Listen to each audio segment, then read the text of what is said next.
जैन साथियों, मैं राजकुमार आज उपस्थित हूँ आज एक नई चर्चा के साथ। तो आज हम चर्चा करने वाले हैं विशेषण। हिंदी व्याकरण में विशेषण होता है, हम उस पर चर्चा करने वाले हैं। अब विशेषण को क्या कहते हैं या फिर इनको विशेषता बतलाने वाले शब्द भी कहते हैं। तो विशेषण होते क्या हैं? तो विशेषण वो विकारी शब्द होते हैं जो संज्ञा या सर्वनाम की विशेषता बतलाते हैं। ये यूं कहें वे अविकारी शब्द जो संज्ञा या सर्वनाम की विशेषता बतलाते हैं विशेषण कहलाते हैं। अब विशेषता किस प्रकार की हो सकती है? तो विशेषता आपकी गुण संबंधी विशेषता हो सकती है, संख्या संबंधी विशेषता हो सकती है, किसी की मात्रा संबंधी विशेषता हो सकती है या परिमाण संबंधी विशेषता हो सकती है। उदाहरण के लिए देखते हैं,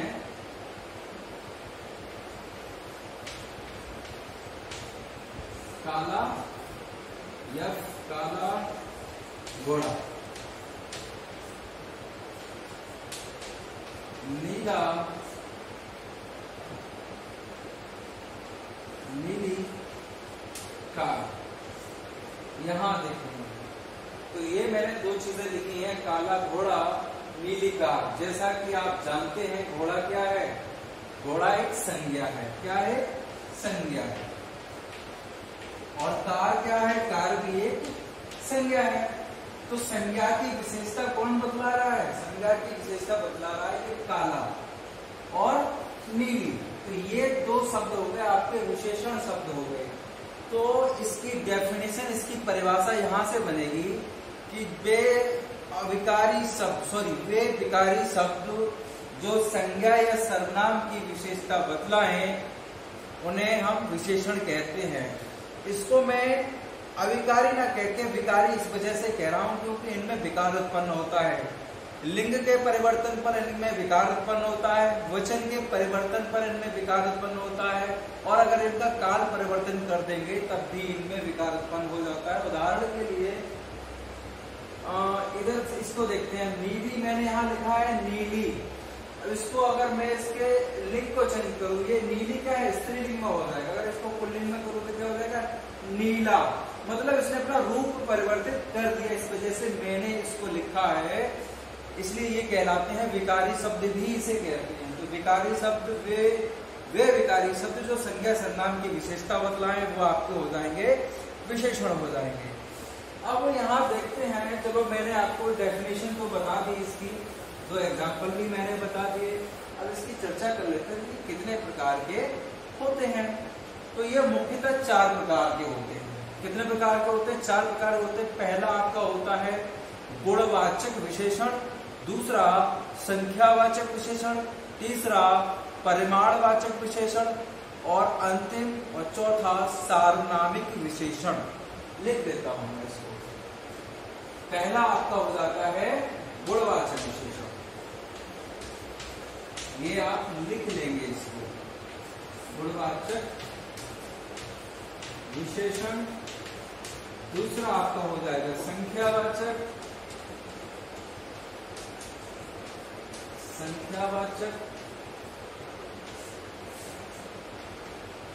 तीसरा आपका हो जाएगा परिमाणवाचक और अंतिम और चौथा हो जाएगा आपका सार्वनामिक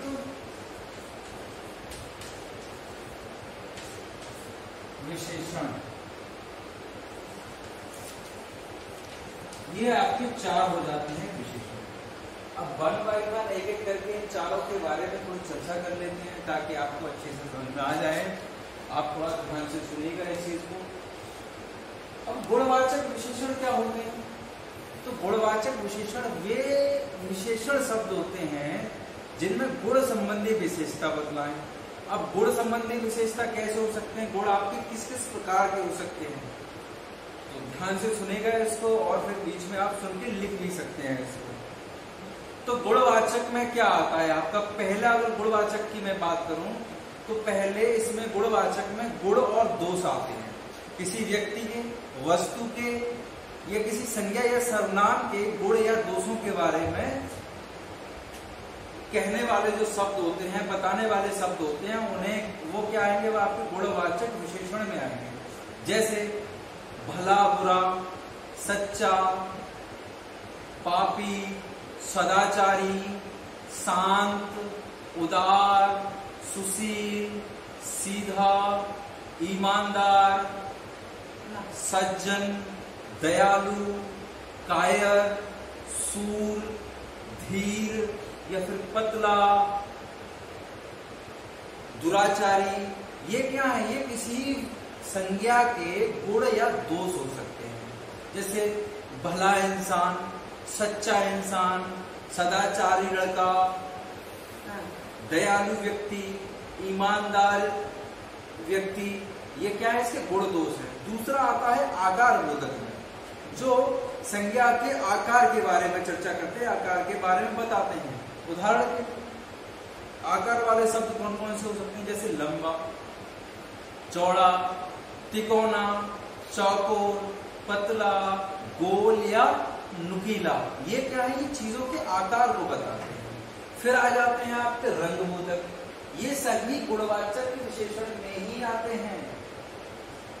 गुण दोष आते हैं, आकार बोधक जितने शब्द आते हैं वो आएंगे आपको, रंग बोधक आते हैं। जैसे सभी प्रकार के रंग, अब रंग कौन कौन से होते हैं, आपका हो गया हरा, नीला, काला, पीला, गुलाबी, ये सभी प्रकार के रंग क्या होंगे, वो भी गुणवाचक में आएंगे। जैसे अगर मैं कहूं ये डस्टर है, इसका कलर क्या है, लाल है, तो लाल डस्टर, इसकी विशेषता हो गई लाल है, यही इसकी ये क्या है, गुणवाचक विशेषण हो जाएगा। और फिर इसका अगर मैं रंग बोधक की बात करूं, जैसे चमकीला, चमकीला क्या है, ये अपने आप में क्या है, एक रंग बोधक है। धुंधला हो गया, गुलाबी, पीला वगैरह, ये सारे क्या है, रंग बोधक विशेषण शब्द हैं। दूसरा अगर देखिए इसी में और होता है, फिर आता है स्वाद या गंध बोधक, जो आपने स्वाद, जीभ हमारी जो टेस्ट करती है वो स्वाद में आएंगे, और स्मेल करते हैं, नाक से जो सूंघते हैं वो गंध बोधक में आ जाएंगे। तो ये भी क्या होते हैं, ये भी विशेषण शब्द होते हैं। उदाहरण के लिए मीठा, आपने कोई चीज खाने की चीज है, मीठी है, मीठा हो सकता है, खट्टा हो सकता है, मधुर हो सकता है, नमकीन हो सकता है, तीखा हो सकता है, चटपटा हो सकता है, सुगंधित हो सकता है। ये सब क्या है, ये स्वाद बोधक और गंध बोधक है। और फिर अगला अगर मैं बात करूं तो वो होते हैं स्पर्श बोधक।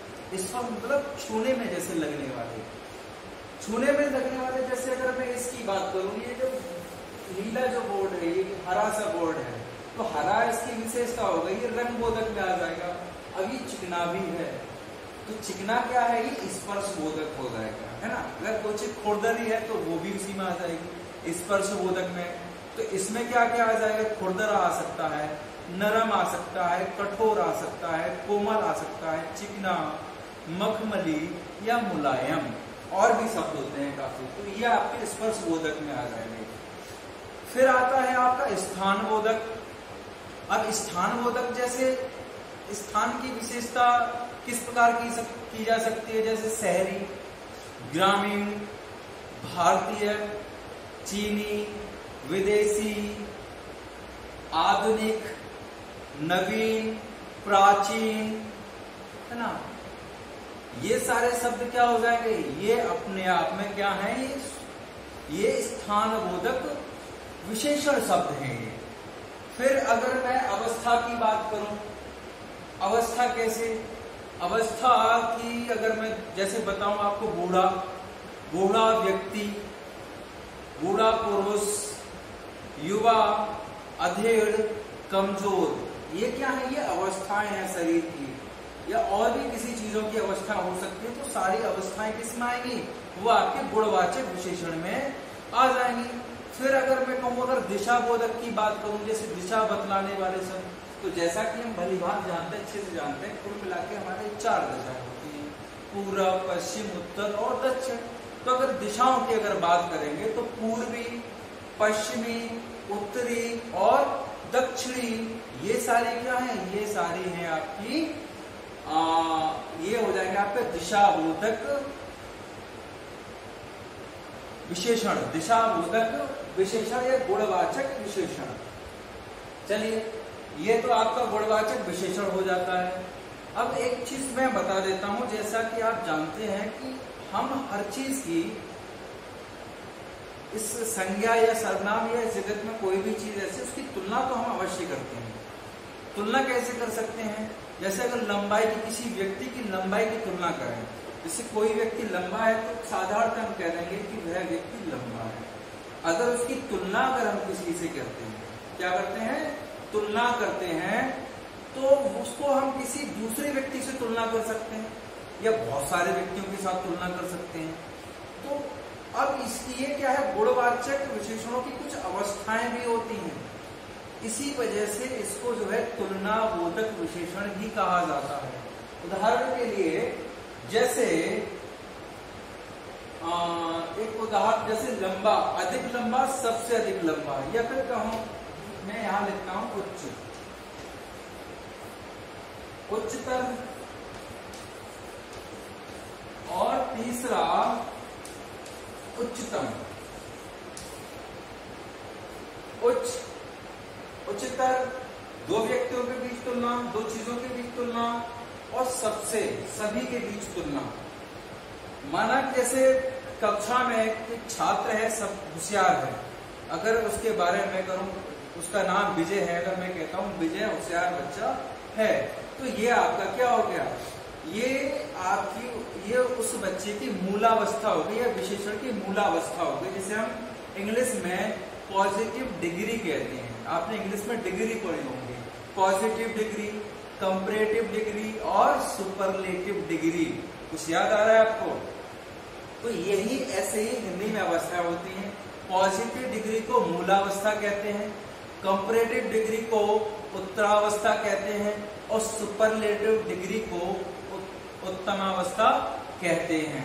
किसी एक व्यक्ति के गुण की बात करें तो वो आपका मूलावस्था में जाएगा, किसी दूसरे व्यक्ति से उसकी तुलना करेंगे, किसी दूसरे व्यक्ति से तुलना करेंगे तो आपका उत्तरावस्था मतलब कंपैरेटिव डिग्री, और सभी के साथ अगर तुलना करेंगे तो आ जाएगा उसका उत्तमावस्था मतलब सुपरलेटिव डिग्री। तीव्र की जगह एक उदाहरण मैं ले लेता हूं, इसके अलावा एक उदाहरण और ले लेता हूं मैं। तीव्र, जैसे तीव्र हो गया, तो ये क्या है, ये मूलावस्था है, मतलब पॉजिटिव डिग्री है। इसकी मैं अगर उत्तरावस्था बनाऊं या कंपैरेटिव बनाऊं तो ये क्या हो जाएगा, इसका हो जाएगा तीव्रतर हो जाएगा। ये क्या हो जाएगा, ये तीव्रतर। और अगर इसकी तीसरी जो कि सुपरलेटिव डिग्री है, उत्तमावस्था जिसे कहते हैं, वो इसका बनाऊंगा तो इसका वो हो जाएगा आपका तीव्रतम। क्या हो गया, तीव्रतम, सबसे अधिक तीव्र। ये किसी दूसरे से तीव्र, ये तीव्र साधारण है, तो ये मूलावस्था, ये क्या हो गई आपकी उत्तरावस्था, और ये सब, ये वाला हो जाएगा जिसकी तुलना सभी के साथ की जाती है, वो आ जाएगा आपका उत्तमावस्था, जिसे सुपरलेटिव डिग्री कहते हैं। ऐसे ही दीर्घ हो जाएगा, दीर्घ, दीर्घतर और दीर्घतम, ये तीन अवस्थाएं होती हैं, तो इसको लिख लेना है। गुणवाचक विशेषणों की तीन अवस्थाएं होती हैं। पहली अवस्था मूलावस्था, जिसे पॉजिटिव डिग्री कहते हैं, दूसरी उत्तरावस्था जिसे कंपैरेटिव डिग्री कहते हैं, और तीसरी उत्तमावस्था जिसे सुपरलेटिव डिग्री कहते हैं। मैं यहां लिख देता हूं, आपको इसको लिख लेना है। पहला, चलिए यहां से मैं ये दोबारा लिखूंगा इसको। अब इसकी तीन अवस्थाएं मैं लिखने जा रहा हूं, तो गुणवाचक विशेषणों की तीन अवस्थाएं। गुणवाचक विशेषण की तीन अवस्थाएं। अब ये तीन अवस्थाएं मैंने अभी आपको बताई, पहला, दूसरा, तीसरा। पहला क्या था आपको मैंने बताया था, पहला आपका था मूलावस्था, फिर उत्तरावस्था, ये हो गया आपका मूलावस्था, उत्तरावस्था, और फिर अंतिम था आपका, अंतिम मैंने क्या बताया था, उत्तमावस्था। ये आपके 3 हो जाते हैं। इंग्लिश को मैं इंग्लिश में भी लिख देता हूँ। इंग्लिश में कहलाता है पॉजिटिव डिग्री,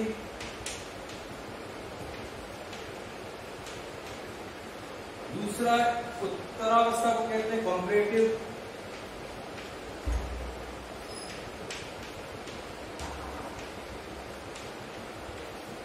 और ये होता है सुपरलेटिव डिग्री।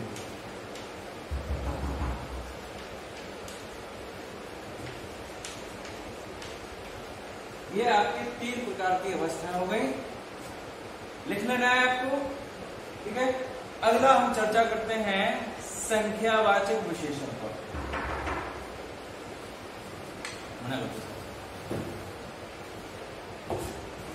दूसरा है आपका संख्यावाचक विशेषण। अब संख्यावाचक विशेषण की अगर हम चर्चा करें तो जाहिर सी बात है, इसका आ रहा है संख्यावाचक मतलब संख्या बताने वाले विशेषण शब्द। अब संख्या बताने वाले विशेषण शब्द जैसे संख्या कौन कौन सी हो सकती हैं? 1 2 3 4 5, ये सारे नंबर्स हो सकते हैं। पहला, दूसरा, तीसरा, चौथा, पांचवा ये हो सकता है। दुगुना, तिगुना, 4 गुना, 5 गुना ये हो सकता है आपका, है ना। चारों हो सकता है, दोनों हो सकता है, मतलब चारों भाई, दोनों भाई, है ना। फिर इनकी अगर दर्जनों की बात करें, 1 दर्जन, 2 दर्जन, ये सारे क्या है? ये संख्यावाचक में आपके आ जाएंगे। तो संख्यावाचक की अगर हम बात करें तो संख्यावाचक में आपका संख्यावाचक 2 तरीके के होते हैं। कौन कौन से होते हैं? एक तो होता है निश्चित और दूसरा होता है अनिश्चित। तो यहां दूसरा है आपका संख्यावाचक विशेषण। अब ये आपके 2 प्रकार के होते हैं। कितने प्रकार के होते हैं? ये आपके होते हैं 2 प्रकार के। एक होता है निश्चित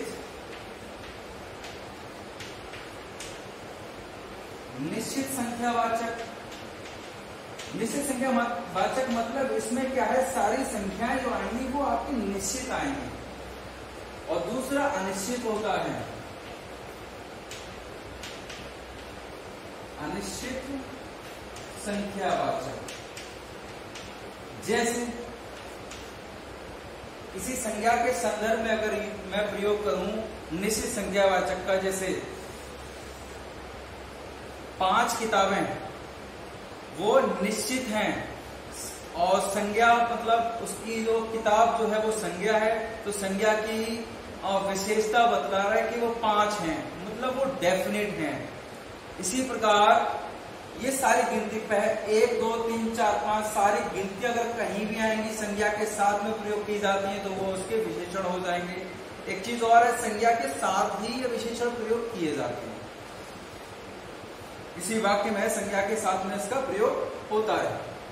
दूसरा, अगर मैं निश्चित संख्यावाचक विशेषण की बात करूं तो जैसे पहला, दूसरा, पहला एक पंक्ति है, पंक्ति में अगर पंक्ति में बच्चे खड़े हैं, मैं कहता हूं 5वां बच्चा बाहर आ जाए, तो वो भी क्या है, 5वां लड़का या 5वां बच्चा, तो वो क्या है, वो भी एक तरीके से विशेषण है। 5वां, पहला, दूसरा, तीसरा, चौथा, 5वां, ये 6वां, 7वां, 8वां ये हो जाएगा आपका। 2 गुना, 3 गुना, 4 गुना, 5 गुना, मतलब ये जो शब्द हैं ये अगर किसी संज्ञा की विशेषता बतलाएंगे तो वो आपका हो जाएगा निश्चित संख्यावाचक विशेषण। क्या हो जाएगा? वो निश्चित संख्यावाचक विशेषण।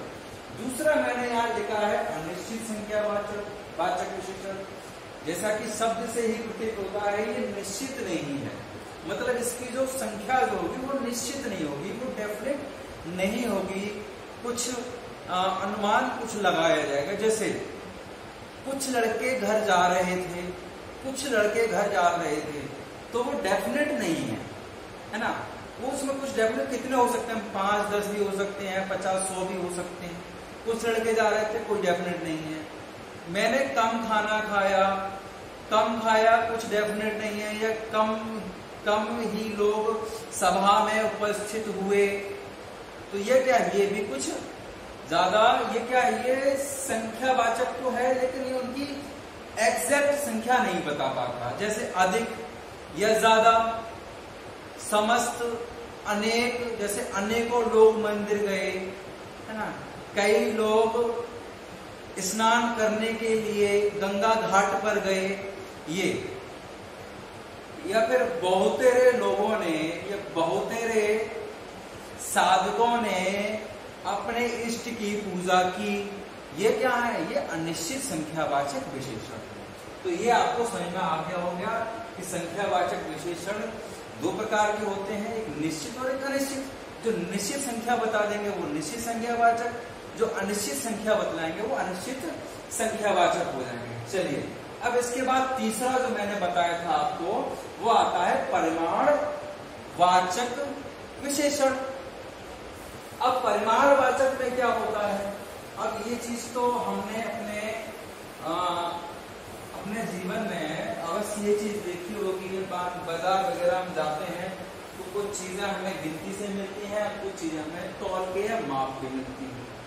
तो माप तौल वही होती है, जैसे कुछ चीजें हमें किलो में मिलती हैं, कुछ लीटर में मिलती हैं, है ना, कुछ सेर, ग्राम, ये सारी चीजें, ये क्या है? ये परिमाण होते हैं।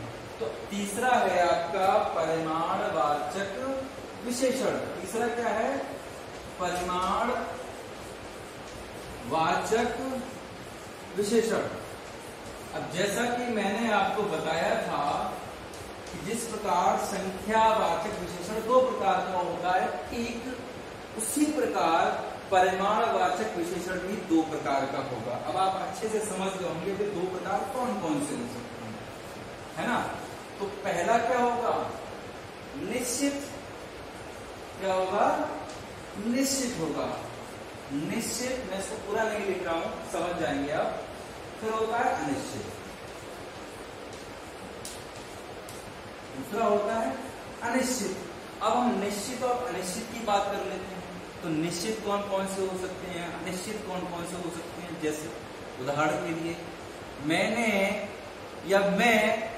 एक दिन में 4 लीटर पानी पी लेता हूं। तो 4 लीटर पानी, तो 4 लीटर वो डेफिनेट है, वो उसकी संख्या, उसकी मात्रा क्या है? उसकी निश्चित है। तो परिमाण में क्या करते हैं? मापतौल करते हैं। क्या करते हैं? मापतौल। और ये क्या होता है? ये मापतौल संबंधी होता है। मापतौल संबंधी होता है और ये मात्रा संबंधी होता है। ये आपको लिख लेना है। तो ये आपको हो जाएगा। तो मापतौल में जैसे एक निश्चित हो गया, ठीक है, लीटर बता दिया मैंने। 10 किलो चावल है ना, मैंने बाजार से 10 किलो चावल खरीदे। तो 10 किलो चावल, तो चावल की विशेषता क्या है कि वो 10 किलो है। वो भी निश्चित परिमाणवाचक है, क्योंकि वो तौले जा सकते हैं, उनको गिनती नहीं कर सकते।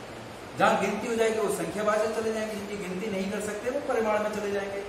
जैसे अब अनिश्चित में देखें तो अनिश्चित में क्या हो जाएगा? अनिश्चित में आपको हो जाएंगे जैसे मैंने कुछ सेब खरीदे, है ना, मैंने थोड़ा पानी पिया, बहुत सारा घी जमीन पर बिखर गया, लोग घड़ों पानी बर्बाद करते हैं, तुम बहुत कम चीनी खाते हो या बहुत ज्यादा चीनी खाते हो, तुम नमक का प्रयोग ज्यादा करते हो या फिर ज्यादा नमक का प्रयोग करते हो। तो नमक की विशेषता हो गई ज्यादा है, लेकिन वो अनिश्चित है। तो ये सारे क्या हो जाएंगे? ये अनिश्चित हो जाएंगे। आज मैंने बहुत सारी मिठाई खा ली, ये क्या है? मिठाई तो खाई है, तो अनिश्चित हो गया, ठीक है। तो ये आपका परिमाण क्या हो जाता है? परिमाणवाचक में आ जाता है। अगला और अंतिम है आपका सार्वनामिक विशेषण। क्या है? सार्वनामिक विशेषण। अच्छा, इसको समझाने के लिए मैं आपको पहले उदाहरण के द्वारा समझाना चाहता हूं। जैसे वह घर जाता है,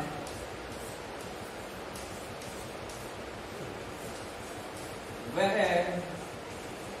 लड़का घर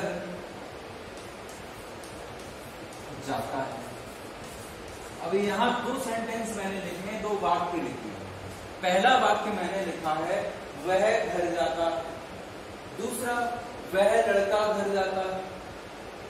अगर हम इसके बारे में चर्चा करेंगे, पहले वाक्य के बारे में चर्चा करेंगे, तो इसमें ये क्या है? ये इस वाक्य का सर्वनाम है। क्या है? सर्वनाम है। ये आपकी क्रिया होगी, है ना, और ये आपका हो जाएगा, ये भी एक तरीके, ये क्या है? इसकी संज्ञा, ये संज्ञा है। तो ये क्या हो गया? ये आपका हो गया सर्वनाम है। वह, यह, मैं, हम, वो, ये सब क्या है? सर्वनाम होते हैं। ठीक है। अब यहां भी वह का प्रयोग है, लेकिन अब ये सर्वनाम नहीं है। सर्वनाम ये क्यों नहीं है, उसकी वजह बताता हूं। वही हम लोग पढ़ने वाले हैं, सार्वनामिक विशेषण। तो सार्वनामिक यह क्या है? ये आपका वैसे तो सर्वनाम है और संज्ञा के साथ में प्रयोग हो रहा है। तो संज्ञा के साथ अगर किसी सर्वनाम का प्रयोग किया जाता है तो वो सार्वनामिक विशेषण हो जाता है। क्या हो जाता है? सार्वनामिक विशेषण। फिर वह सर्वनाम नहीं रहता। जैसे यहां मैंने, ये सर्वनाम है, यहां ये क्या है? ये वह क्या है? सर्वनाम है और संज्ञा के साथ में इसका प्रयोग किया जा रहा है। तो संज्ञा के साथ में यदि सर्वनाम का प्रयोग किया जाता है तो वो सर्वनाम न रहकर वो सार्वनामिक विशेषण हो जाता है। ये सर्वनाम में और सार्वनामिक विशेषण का मुख्य अंतर है। क्या अंतर? यही होता है कि सर्वनाम स्वतंत्र रूप से प्रयोग किए जाते हैं और सार्वनामिक विशेषण क्या है? सार्वनामिक विशेषण वो सर्वनाम होते हैं जो संज्ञा के साथ में प्रयोग किए जाते हैं। दूसरा उदाहरण मैं इसका एक और ले लेता हूं। जैसे